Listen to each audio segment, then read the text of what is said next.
Bonjour mes très chères auditrices et auditeurs. Si je reviens vers vous aujourd'hui, en ce début de nouvelle année, c'est pour vous dire quelque chose qui me pèse. Je suis vieux. J'ai même jamais été aussi vieux et j'ai la nette impression que cela ne va pas aller en s'arrangeant. Sérieusement, j'ai déjà 29 ans, presque 30. Si un jour on m'avait dit qu'on pouvait vivre aussi vieux, je l'aurais pas cru. Il y a pourtant pas si longtemps j'avais l'impression de profiter de ma belle jeunesse. Mais le temps file comme le vent, et voilà que je m'en souviens avec nostalgie, comme on se souvient d'un amour d'été. Ma jeunesse est comme un paix foireux, parti trop vite, ne laissant que des traces au fond du caleçon de mon existence, disparaissant peu à peu, jour après jour, lavage après lavage.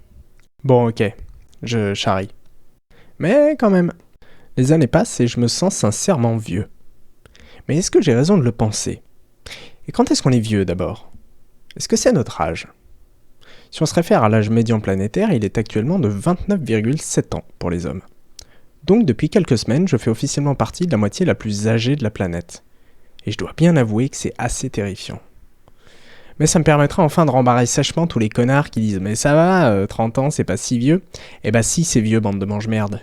D'ailleurs, à tous les trentenaires qui m'écoutent, sachez qu'aux yeux du monde et des statistiques, vous n'êtes qu'une bande de vieux croulants. Bon, après, on peut considérer qu'être vieux est un concept moins factuel, et que ce n'est pas spécialement l'âge qui fait la vieillesse, mais aussi l'état physique. Et c'est là que ça se gâte.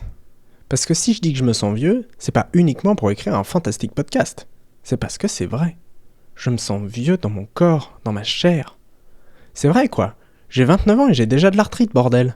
Soi-disant, les gouvernements arrêtent pas de repousser l'âge de l'arthrite, je vois qu'ils sont encore bien foutus de nous. Ouais, je viens de faire cette blague. Mais c'est mon podcast, hein, je fais ce que je veux. D'ailleurs, sachez que si pendant la prochaine manifestation contre la réforme des retraites, vous voyez des pancartes de la CGT avec marqué « Plus de retraite, moins d'arthrite », eh ben ça sera grâce à moi. Mais revenons-en à nos moutons. Je suis physiquement vieux, donc. J'ai le dos foutu, les articulations plus usées et moins lubrifiées qu'une capote réutilisable, et si encore c'était que les problèmes mécaniques. Mais j'ai le système digestif d'un rat crevé. La moindre ingestion de nourriture me fait gonfler comme un ballon.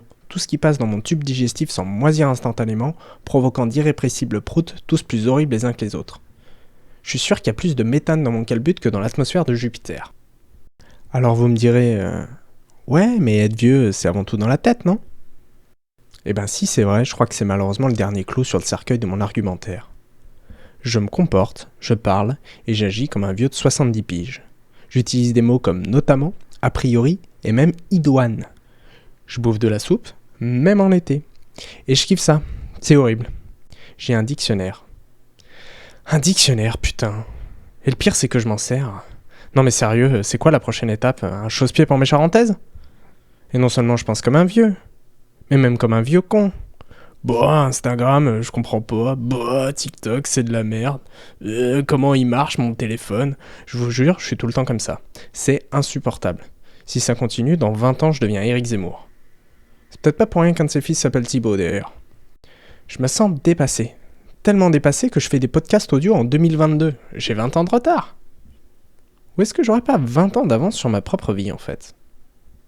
Car en y repensant, je crois que j'étais déjà vieux en étant petit. Vous savez ce que j'avais comme poster dans ma chambre quand j'avais 8 ans ? Un poster de la voûte céleste, un poster sur le fonctionnement des volcans et un autre sur les catastrophes naturelles.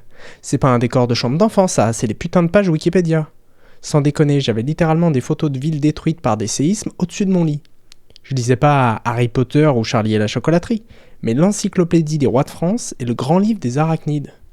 J'avais le train de vie d'un éliminé de questions pour un champion en fait. Et depuis, rien n'a vraiment changé. C'est juste pire. Parce qu'au moins, il y a quelques années, je m'amusais un peu dans ma vie. J'étais un déconneur, je faisais la fête. Aujourd'hui, c'est impossible de me motiver pour aller en soirée. D'ailleurs, parmi mes potes, c'est acté. On m'appelle plus pour aller faire la teuf. Au mieux, on me propose une dégustation de fromage qui finit à 22h. Je suis le pote qu'on vient voir pour parler du bon vieux temps, de choses sérieuses, pour obtenir des conseils, apprendre des trucs. Un peu comme on va voir son papy. J'ai pas 30 ans que j'ai déjà le rôle du vieux sage. Alors ouais, je crois que ça fait pas trop de doute. Je suis vieux à tous les niveaux. Mais finalement, est-ce que c'est si grave ? Après tout, j'aime bien la soupe. Les couvertures, me plaindre de mes problèmes de dos, raconter toujours les mêmes anecdotes, ramener ma science au point d'être surnommé Wikitib. À la limite, est-ce qu'il vaut mieux pas vieillir pendant que je suis encore un peu jeune? Parce que vieillir m'a toujours fait peur, je crois. Mais maintenant que c'est fait, c'est déjà plus facile à accepter.